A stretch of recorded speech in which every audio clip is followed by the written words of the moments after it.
Hey, what's up everybody? So as alluded to in last week's video, we are going to be doing a set of cut and shuts today. So what is a cut and shut? Here is an example. It's not a very good example because it was the first one that I ever tried to do. Okay, so this is a cut and shut. So you can see that a piece of tire was cut in right here, and you insert a section of tire. And what that does is it takes it from a 1.9 tire, 1.9 wheel opening to a 2.2. Also takes your overall diameter up from about a 475 to a 5.25.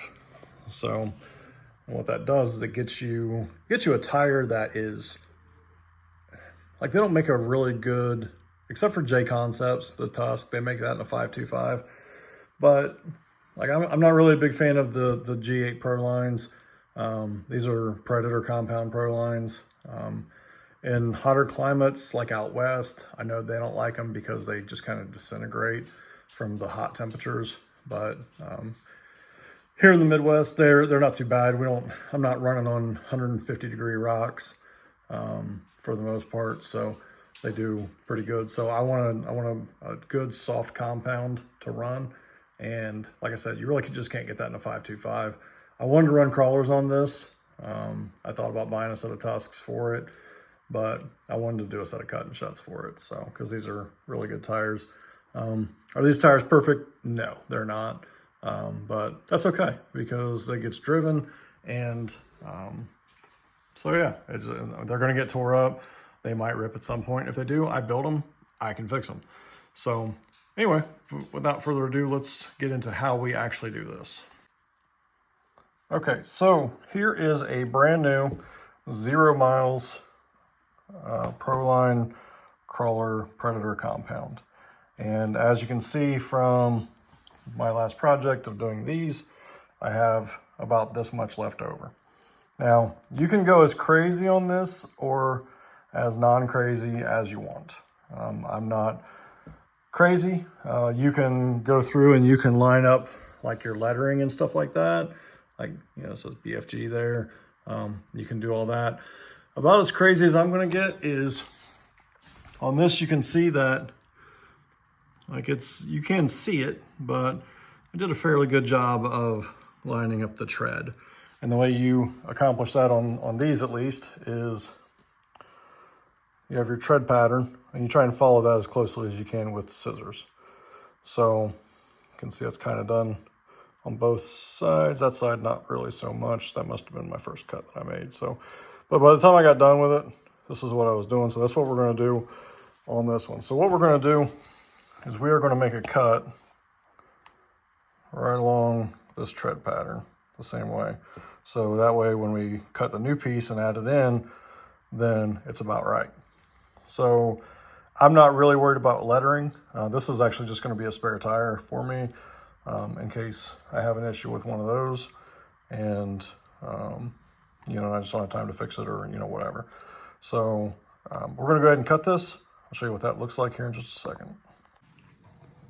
Okay, so this is what we've done here. And I'm going to be completely honest with you here. I screwed that up. And here's what I did, and I did wrong. I'm just going to show you so maybe you don't make the same mistake. But if you look at it, when you make this cut, you really want to try and go straight up. Like straight 90 degree off of the area where you're cutting. And what I did is I went up and to the right. So it's a good clean cut. It'll be a good fix. But even though I screwed it up, I want to show it to you because I want to show you what not to do. So even though I'm trying to show you what to do. So let's go back to what to do since we've talked about that. So what I've done, as I talked about previously, is I made that cut trying to follow the open space between the tread so it doesn't look dumb when you go to put it back together. And so what we're going to do now is we're going to cut 4 blocks off of this. 4 is about what gets you to a 525. It puts it probably a 2.0, 2.1 diameter, probably 2.1 because 2.2s are a little tight to get in it. So we're gonna go ahead and cut that, and then we'll proceed with getting it put back together.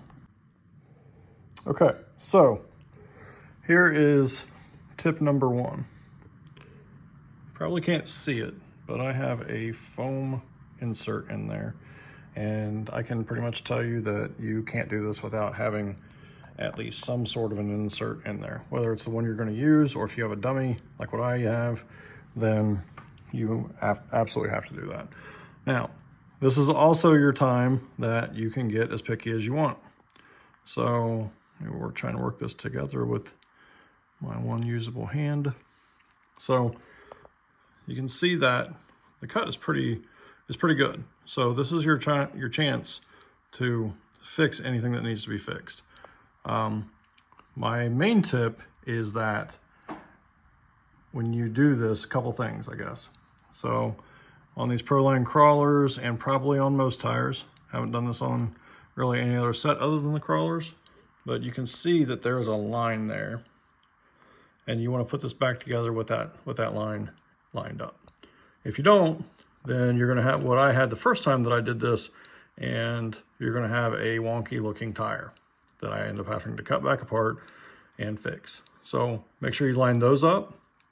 And then I did find as well that when you go to glue this together, because these sides they're flimsy, so what I do is I glue the tops, or the actual tread part, first.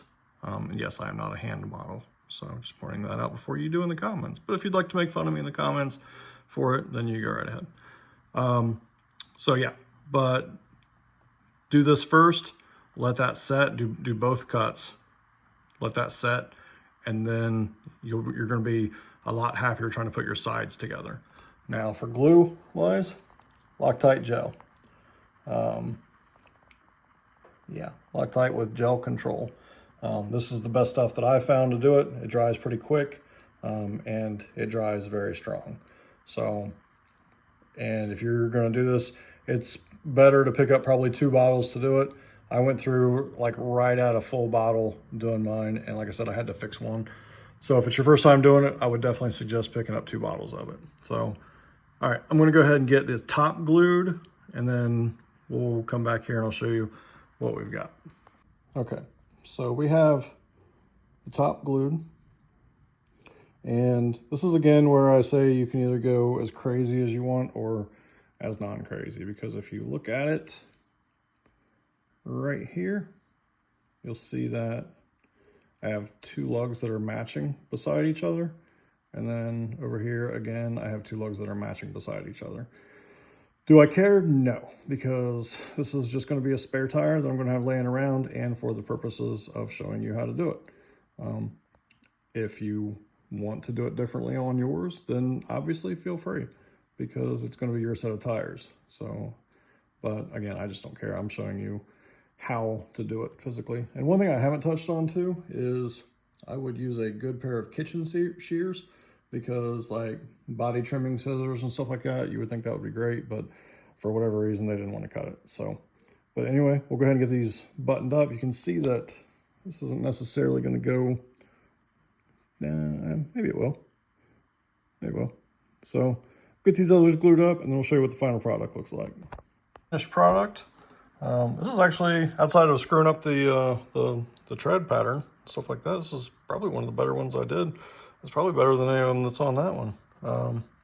It's not going to be invisible, so don't tell yourself that it's going to be. I don't care how good of a job you do, it's not going to be invisible unless you take the time and, I don't know, fill in the hole with something that's black and whatever. But honestly, I beat the hell out of these things, so I figure I'm going to break one, whatever. But there's the back side of it.